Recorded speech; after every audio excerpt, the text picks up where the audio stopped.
Day 2, Session 1, we have got a presentation by Anna Schiefers. I'm going to do a little intro for you, Anna, okay, so that everyone's aware of who you are and what you're going to be doing for us today. So Anna Schiefers is a practice leader, peer practice leader for Neami National, and that's in South Australia. And Anna's very, very passionate about embedding and elevating a lived experience lens in practice and strategy in her role at Neami.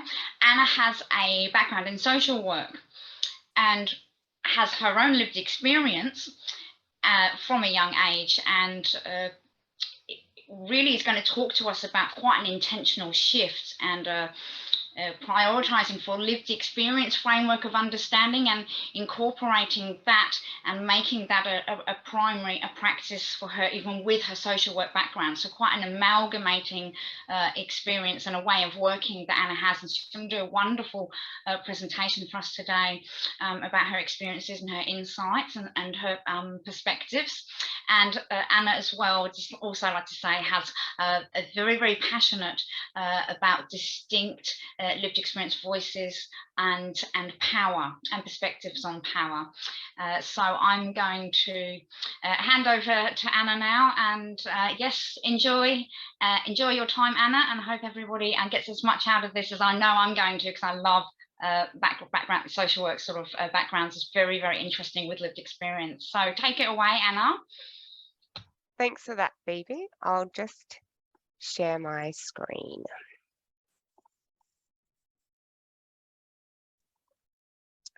All right, beautiful. So first, I'd like to acknowledge that today I'm coming to you from the traditional lands of the Kaurna people, and pay our respects to elders past, present and emerging. And most importantly, to recognise this is their home and place of belonging. And I would like to recognise the ongoing and enduring impact of invasion with dignity and humility, while also holding hope for restoration and a commitment for how we can work for that together. So in my role at Neami, I oversee how lived experience is being embedded and elevated, as well as applied across South Australia in our practice and services and systems.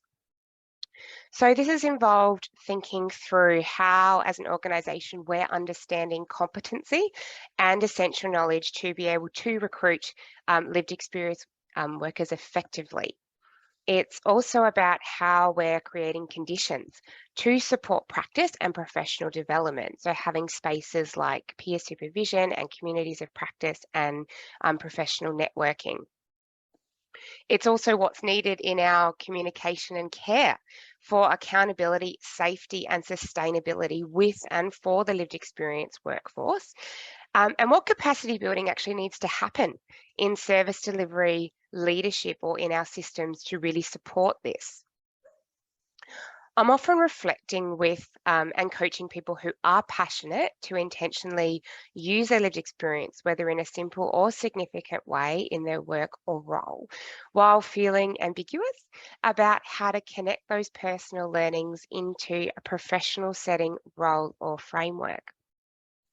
I remember walking into my first day as a peer support worker and feeling really ambiguous myself about what that meant or what I would do. And my manager was feeling equally ambiguous and could really offer me minimal direction about where I could gain clarity or connection to build my confidence in applying the lived experience lens. And when I'm in conversations with people now, my experience is something that I hear mirrored often. An absence of clarity, connection to, and confidence in applying the lived experience lens, which can lead to feeling lost amidst strong voices of other approaches or questioning around our place and power in services, structures, and systems.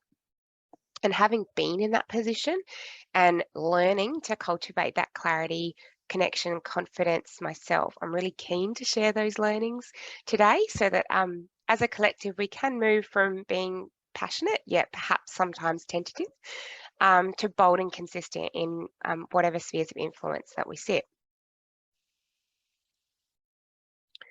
So when I meet with people internally or externally, many will share that they identify as having a lived experience of mental health challenges and recovery, and real curiosity as to how that relates to their doing and being wherever they're sort of currently positioned. What I affirm in those conversations is that anyone can be supported to apply learnings from their lived experience in what they do, but there is a clear distinction between whether that application is integrated or foundational in nature. So when something's integrated, it's brought into to complement or shape, to strengthen or add depth to something that is already present. But when something is foundational, it's essential for building up and for building on. It grounds everything, and there's no aspect that can be held apart or separated from it. Understanding whether you're seeking to apply the lived experience lens in an integrated or foundational way is a key part of building clarity, because it will direct how often you apply it, how important or central it is to apply, and it will shape practically what you do, why, and how. So a way I've built clarity and how I encourage others to identify whether lived experience is integrated or foundational is to ask, what's my primary paid for or sought after knowledge base for whatever I'm doing? What I mean by that is, what's the foundational knowledge that's essential to offer the authentic point of difference that I've been asked for or appointed for? So it's that knowledge that's going to direct what I do. It's going to distinguish my lens from other points of view, and it's going to offer a means for sense checking as to whether I'm delivering the promised point of difference of my position or perspective. So it's both my measure and means for accountability and authenticity. So for example, I've been a clinical social worker, I've been a peer support worker, and I've been a carer consultant, and each held a different primary paid for knowledge base to do the work effectively, accountably, and with authenticity. My application of the lived experience lens changed according to my primary knowledge base. So when I was a clinical social worker, my essential foundational knowledge were the theories and therapeutic approaches learnt in my degree. So that was as well as the value set of the profession. So things like respect for persons and social justice and integrity. I would integrate lived experience to shape and strengthen what I offered in that context, but this was complementary to my social work foundational knowledge. When I moved into a peer support role, I made a deliberate and distinct shift to my primary knowledge base being lessons learned from my lived experience, which were oriented and connected within the universal principles and values of the global lived experience movement. So a shift to mutuality, authenticity, safety, and collaboration. And so lived experience was my foundation. When I moved into a carer consultant role, I actually made another distinct shift. So though universal principles of lived experience were relevant, my essential knowledge was my lived experience of caring, and my lived experience of personal well-being was integrated to complement. So lived experience in that context was both foundation and integrated based on what was the point of difference that was relevant to my role. So having clarity on my paid for or sought after knowledge base has really supported me to then apply the lived experience lens both powerfully and purposefully in ways appropriate to deliver the point of difference asked of me. And having clear whether lived experience is integrated alongside or foundational to primary knowledge allows for people to seek and celebrate how to purposefully use their learnings, particularly in non-designated positions. Yet while not confusing that with the deliberate and distinct position of a lived experience grounded practice, approach, and framework. This is really important where roles can have similar functions or tasks. I think one way lived experience workers can feel lost in application is in the question, but if I'm functionally doing the same work as a non-lived experience worker or a worker with lived experience, how does my foundational knowledge actually make a difference? So it's in the how of what we do. It's our foundation that will focus our function in a role. So for example, as a social worker and as a peer worker, I'd complete quite similar tasks, whether that was gaining consent, writing risk assessments, offering practical support, or participating in case conferences. As a social worker, say when I was writing case notes or reports, I would be guided by questions like, how do I write this up in a way that respectfully reflects the situation while acknowledging my duty of care and legal and ethical responsibility? Now, I would consider respectful through a lived experience lens, and that was how it would shape and integrate into my practice. But as a peer worker, I'd be guided by quite different questions, like how do I write this up in a way that communicates holding hope, or sensitivity of wording that actually expresses mutuality, dignity, and power sharing, even in what's being recorded. So though the function was the same, the delivery was different according to the foundational knowledge. And that foundation then helped me find what accountable and authentic practice was relevant to my role. Another example is active listening. It was something I did as a social worker and as a peer worker. But as a social worker, I was guided and applied principles from my counselling skills. So things like make eye contact and have an open stance, put my feet on the floor, offer reflective statements, open-ended questions, things like that. But as a peer worker, I applied learnings from my lived experience. So for example, eye contact was confronting for me. So what can I pick up from this person's body language about what's comfortable and appropriate in communication for them, and how am I checking that? How did I relax when I was listened to? What helped me? And what am I sensing and seeing so I can be sensitive to what is helpful for another person? What's the difference between being listened to and being heard? Does my narrative reflect that? How am I clarifying that with the person?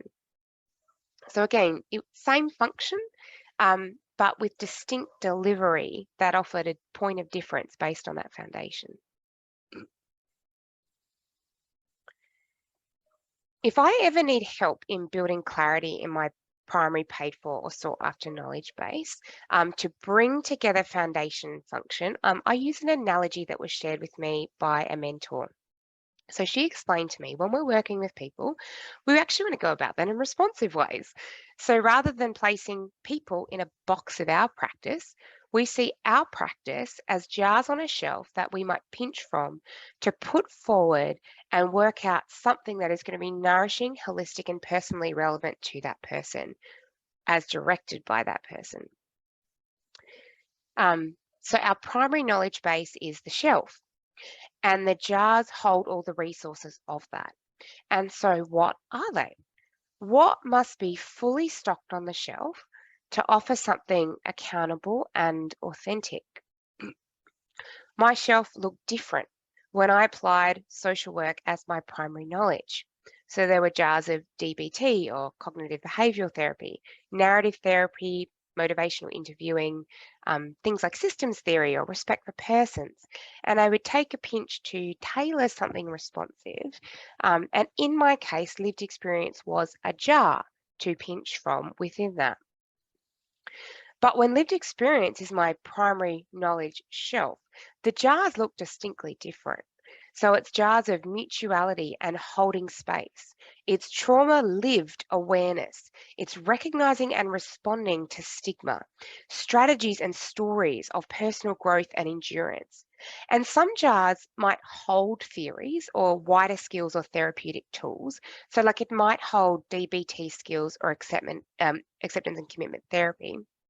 But how I use those will be directed by lived experience. So whether that's from experiential personal application or making meaning myself with those tools, or whether it's having a discussion with someone around how they could make meaning with those in a personally relevant way, but informed by lived experience awareness, not a clinical or theoretical lens for how to raise that.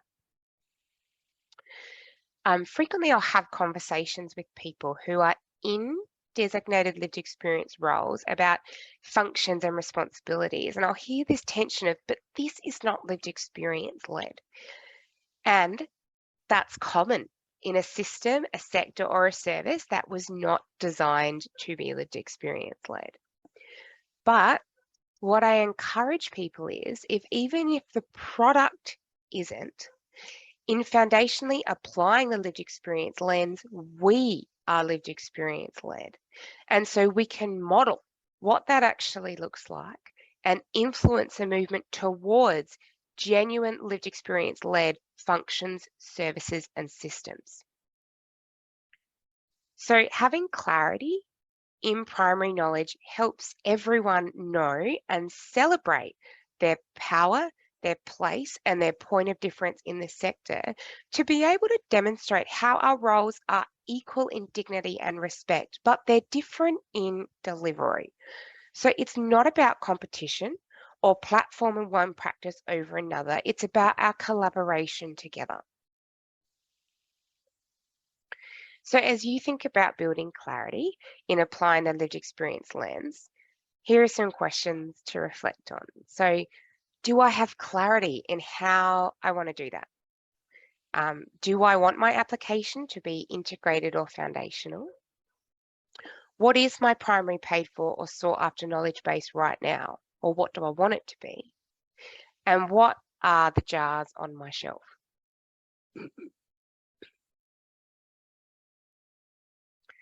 So I've got clarity. And having clarity on how we're applying the lived experience lens is really important. But how then do we cultivate connection to that lens? What's a way that we can know ourselves? So in my role, as I'm coaching and having conversations with people, I found that two things can be helpful: articulation and then contextualization.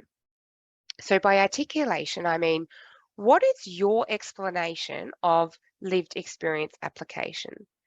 And then by contextualization, I mean, what's your expression of that as relevant to your position?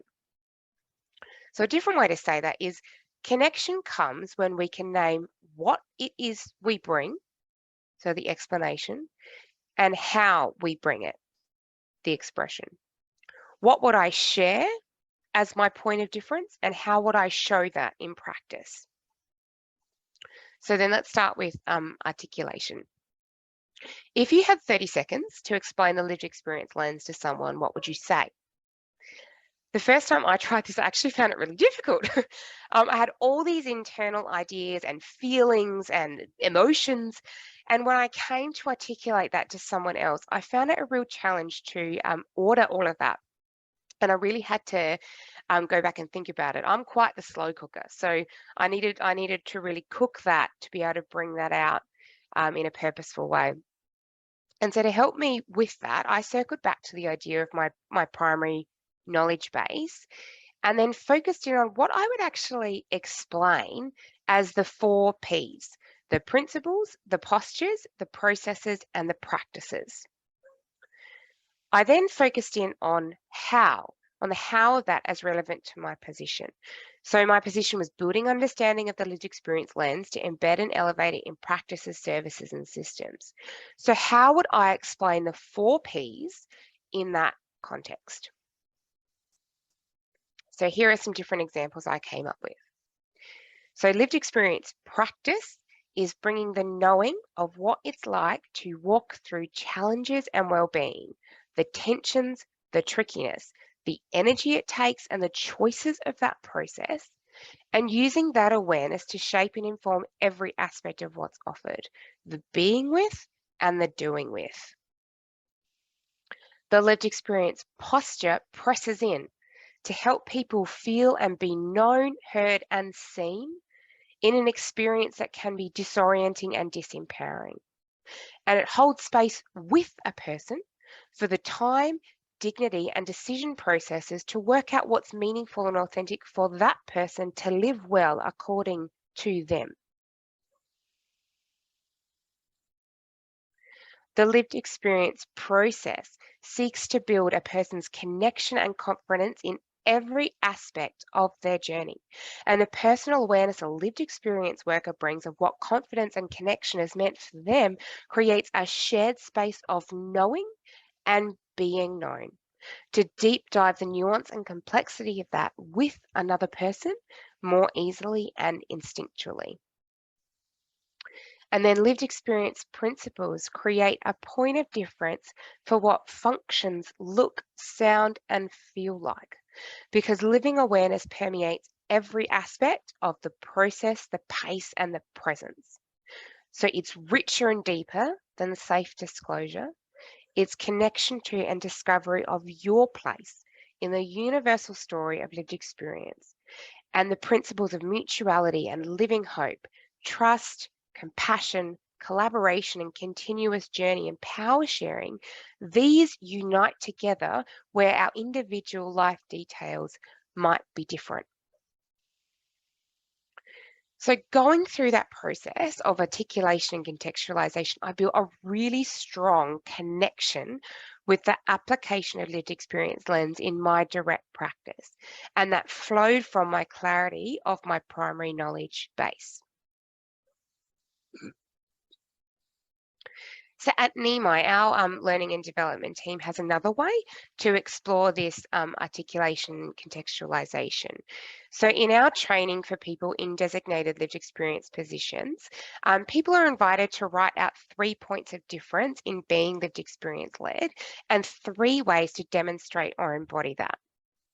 So it's really great to think about how we would explain and express this, and then to feedback together so we can build our collective and individual connection and learnings in this. So for example, when I did that activity, 1 point of difference that I articulated was being a living hope. And this was expressed through modeling a continuous journey. So I bring both living and lived experience, present and past learnings, and together with another person, we name it's actually okay to hold both expectation and trepidation for the future, with willingness to walk in the unknown together with courage. Or I express this through holding space. I give dignity to the pace for a person to connect with and discover what's meaningful, and actively protect and advocate for the place to pause and reflect, trusting and believing, learned from my personal experience, that we will move forward in ways appropriate, in time appropriate. So I'll plant my feet and stand with, and I'll bear witness and be present with that person. And then I express it through process of discovery. So I recognize what's powerful or purposeful might change. And so I hold opportunity and dignity for a person's exploration and fluidity of meaning making in their lives. And I choose to affirm and hold hope in the face of other voices for their powerful process of personal discovery. So as you think about cultivating connection, what could this look like for you in your sphere of influence or your area of application? When you think about your sought after knowledge base and where you're situated right now, how would you explain the principles, the postures, the processes, and the practices? And how are they expressed in your position or perspective? What are the points of difference that you would explain, and how would you express that?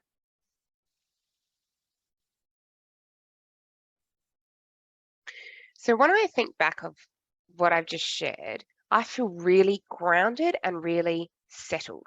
Having clarity to explain and express my lived experience lens application gives me something really tangible to connect with, to reflect on, and then to reorient to. But I think most importantly, it's created that means of sense checking to develop my confidence so I can be bold and consistent.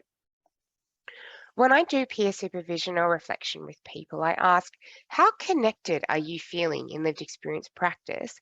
Followed by, how confident are you feeling in lived experience practice? Because what I've found is that though we often have this really deep connection to this primary knowledge, it doesn't necessarily always translate into confidence. There's a question of how do I actually bring together the thinking and the feeling into the doing and the being and really know I'm delivering the point of difference. For me, cultivating clarity and connection that translates into confidence has been through building really good and meaningful feedback loops. So this is about cultivating pathways for reflecting, remaining, and reorienting to apply the lived experience lens authentically and with integrity. I was part of a pilot peer-led program, which is a bit of a mouthful, and part of that process was completing weekly individual evaluations. And this was reflecting on how we were applying the lived experience lens, but also recognizing times that we'd stepped out of that and why. And when I first started doing the evaluations, they felt a bit overwhelming and a little bit awkward to try and think through these questions. But as it went on, it was a very powerful and purposeful process of clearing a path for me to follow and feedback. And as it kept going, it so honed my ability to reflect, to remain, and to reorient that it became naturally embedded and my confidence just soared. It didn't mean that I didn't step out of practice, but it meant that I was able to recognize a lot more easily when I was. So instead of undermining my confidence, it actually built it because it confirmed I knew what it was to apply the lived experience lens and then how to recognize and reorient that in my practice. So feedback loops are about sparking a process of ongoing reflection and professional development, but they also help us distinguish our point of difference from other practice points of view so we can celebrate them confidently and consistently wherever we're operating. So when using feedback loops to develop confidence, I focus on three themes: reflect, remain, and reorient. So when I'm talking about reflecting, this is about what can I notice, what can I recognize and be aware of right now? So how am I building clarity and connection in this moment? Remain is about resting in the clarity and connection. So how can I see the difference of applying the lived experience lens? And how do I feel settled in that? Or what can I celebrate in that?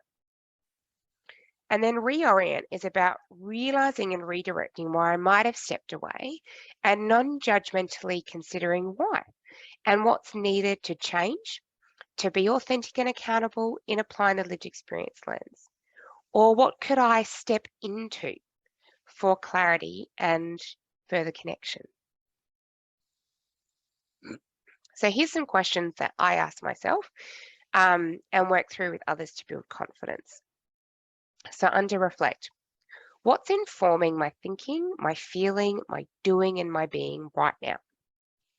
What are the primary thoughts or ideas that are coming into my awareness, and what's their source? Where do I recognize they're actually leading my response? What's informing why or where I might press in right now? What's the source of my sensitivity in that? What therapeutic tools or theories am I using and why? What knowledge am I sharing or showing has power and purpose right now? Am I doing this specific action because it's easy or logical, or because it's connected with the principles, the practices, the postures, and the processes of the lived experience lens? What can I notice feels powerful or purposeful, and what doesn't and why? Where's that coming from? So in remaining, what are some examples when I saw the power of applying the lived experience lens? What did it look like? How did it feel? And how does that settle me? How have I seen the presence or the point of difference of applying the lived experience lens positively impacting others over the past few weeks? What did it feel like? What can I see and celebrate? What's a value, a principle, or a practice of the lived experience movement that I'm currently resting in? And how does that contribute to my connection and confidence? And what would be helpful for me to remain in to build my connection and confidence over the next few weeks? And then in reorient, am I noticing times when I'm stepping out of applying the lived experience lens and into something else?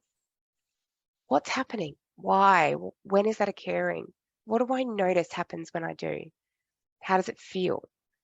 And how could I better recognize it now to then reorient next time?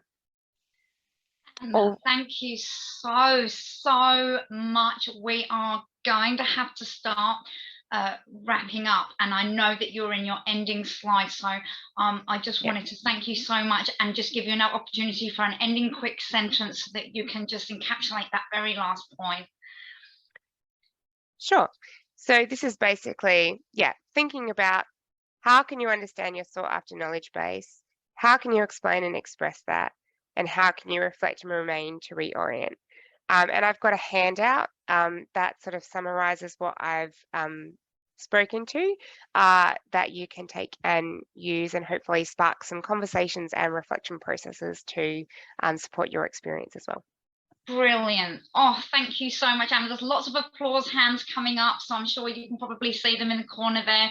Oh, that was absolutely wonderful. And I know from the chat there was lots of great feedback in there. So yes, thank everyone for your applauses. Let's thank Anna, and we will see you in the other session.